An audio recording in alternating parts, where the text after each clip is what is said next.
America और France की कोशिशों के बावजूद इजरायली और हिजबुल्लाह के बीच तनाव कम नहीं हो रहा है। इजरायली सेना ने बीते 3 दिनों में हिजबुल्लाह के 2000 से अधिक ठिकानों को निशाना बनाने का दावा किया है।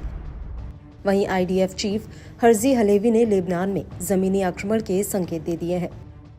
इजरायल और हिजबुल्लाह के ताज़ा संघर्ष पर नजर डालें तो इजरायल सैन्य अभियान को लेकर गाजा की तुलना में लेबनान में ज्यादा तेजी दिखा रहा है।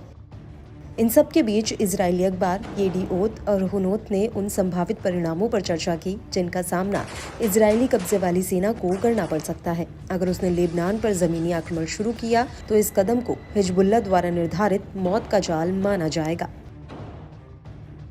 ये रिपोर्ट तब आई है जब कब्जे वाली सेना ने एक बयान जारी कर लेबनान की सीमा पर उत्तरी क्षेत्रों में ऑपरेशनल मिशन के लिए 2 रिजर्व ब्रिगेड को बुलाने की घोषणा की थी और Israeli chief of staff Herzi Halevi ने सैनिकों को संभावित जमीन के लिए तैयार रहने के लिए कहा था। इसके बाद बुधवार को हिजबुल्लाह ने एक अभूतपूर्व ऑपरेशन किया जिसमें कहा गया कि उसने दक्षिणी लेबनान और बेका पर इजरायल द्वारा सोमवार को शुरू किए गए हमलों के बाद तेल अवीव के उपनगरों में मोसाद मुख्यालय को कादर एक बैलिस्टिक मिसाइल से निशाना बनाया जिसमें कम से कम 558 लोग मारे गए।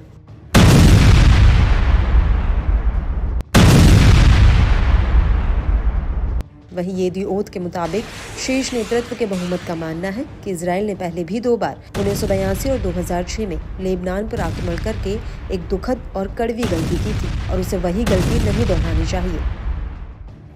अब सवाल यहाँ ये भी है कि आखिर इजरायल की इस जल्दबाजी के पीछे क्या वजह है। तो जवाब ये है कि वैसे तो इजरायल और हिजबुल्लाह के बीच 8 अक्टूबर से ही तनाव बरकरार है, लेकिन पिछले हफ्ते से ही दोनों के बीच जंग के आसार दिखने लगे थे।